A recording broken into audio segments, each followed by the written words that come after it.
So let's say you started your project and you created a cool map. You add your character to the level and realize that it doesn't have any animations. So what do?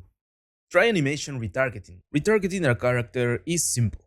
What you need is the two skeletal meshes that you want your animation from and where you want your animation to. For each one of these skeletal mesh, you will need to create the IK rig. With both IK rig created, you will need to just double click on it. And usually this is a very manual process, but with 5.6, you just need to auto create the retarget chains and auto create the IK. Then it's just a matter of checking that everything will behave as expected. You do the same for the other rig and you're almost finished. The last step is to create the retargeter, which you can find in animation, retargeting, IK retargeter. Let's open it, and here you will need to select your source IK rig and your default IK rig for the target. My source will be the mannequin and the target will be my character. And you should have something like this. You can change the preview here with these settings and change the offset. With this asset, we're gonna retarget any animations that our source skeletal mesh has. We just need to search the animation, and this mannequin already comes with a jumping, a land, and a fall. So let's just play the jump. Now, you see that our source is playing, but our target isn't. This is happening because we have not defined any operations that our target will follow. If we go here to the OP stack, we can add new retarget operation. We can add the default operations with this button. And now we have the actual animation.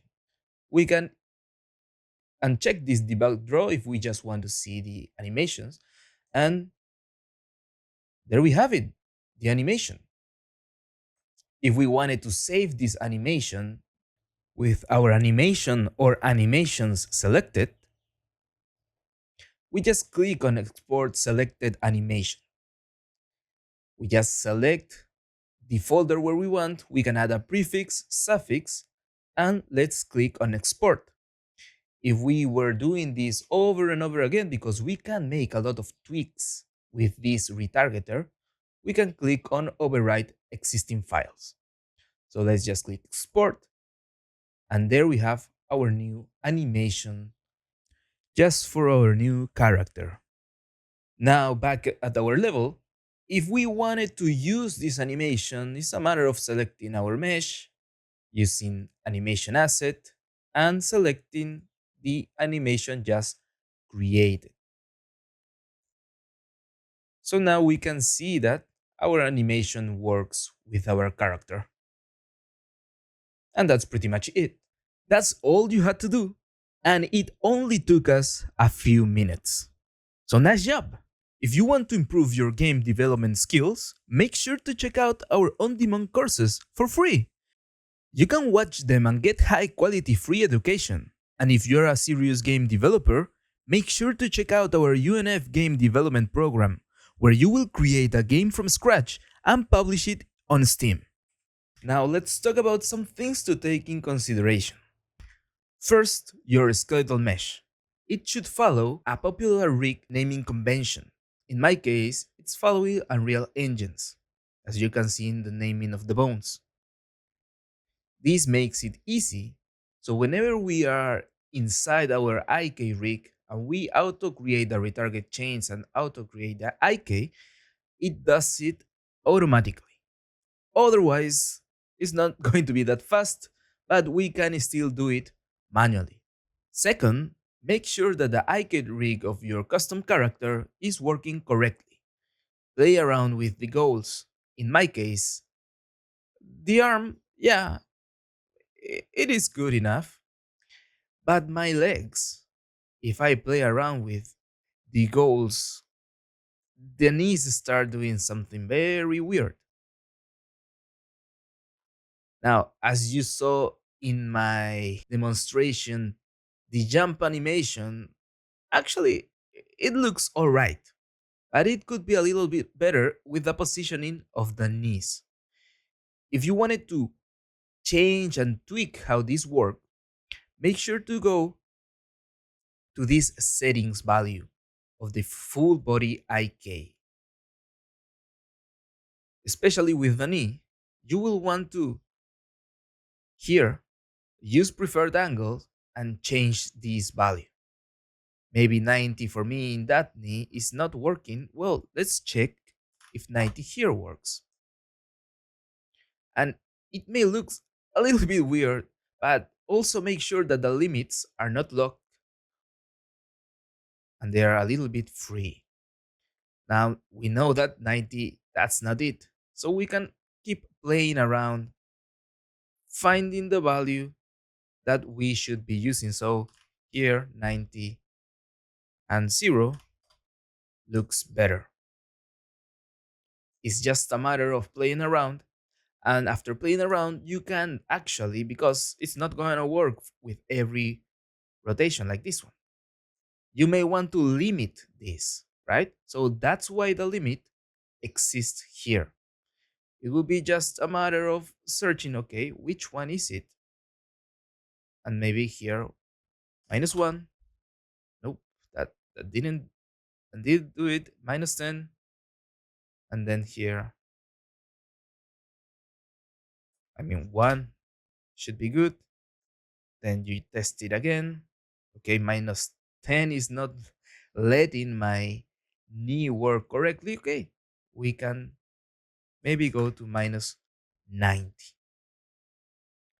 So that way, whenever you retarget your animation, your knee actually is placed in the correct location. The last thing I wanted to mention is the retargeter. Here, we can tweak a lot of values to make sure our retargeted animations are better. You just need to modify these operations. And my recommendation is to always start at the top. If you modify something here and then your pelvis is moved for some reason, then everything that you did was for nothing. So let's always start at the pelvis. And in the pelvis, you can, for example, change the rotation alpha just so our character is not that laid back. We can move the translation. We can increase the scaling of the pelvis translation and also the rotation, just so it's not that laid back. You can see the actual movement of my character. And then we can change the FK movement, which makes the bones follow the other bones exactly as they move. Or, well, a good interpolation, right? So maybe we can tweak the spine and change the rotation alpha just so my character is not that hunched, right? Something like this. And maybe now the rotation here is too much or too little. So I'll put it back a little bit. It's just a matter of playing and finding the correct value for your character. Now, something that is bound to happen is that maybe in our example, my hands are going past the armor, right? Here, they are clipping. The hands and the legs are part of our IK. So we can click on the IK rig, go to our, in this case, right arm, and start changing things. So retarget IK goals, right arm, and now we have this available for us. And we can add a little bit of offset here, and I just lost it. Here, a static offset, static local offset, rotation offset. So let me add a local offset. Excuse me, rotation offset, because this is mostly a rotation thing. Here we can add some offset here, an offset in the Y value, and the one that we need is the C value. So moving it here and maybe a little bit to the side. Now with that, we have fixed the animation. Now we just need to see if that fix is working for all the other frames that we are using it. And it seems that it actually fixed the overall animation except this part. So yeah, we just need to play a little bit more with the values and rotate it. Yeah, that was the most extreme rotation, and now, as you have seen, is fixed. Now it would be just a matter of exporting it again, exporting it and overwriting the existing file just so we don't duplicate our assets. If you found this helpful, give it a like, subscribe, become a member, and I will see you in the next video.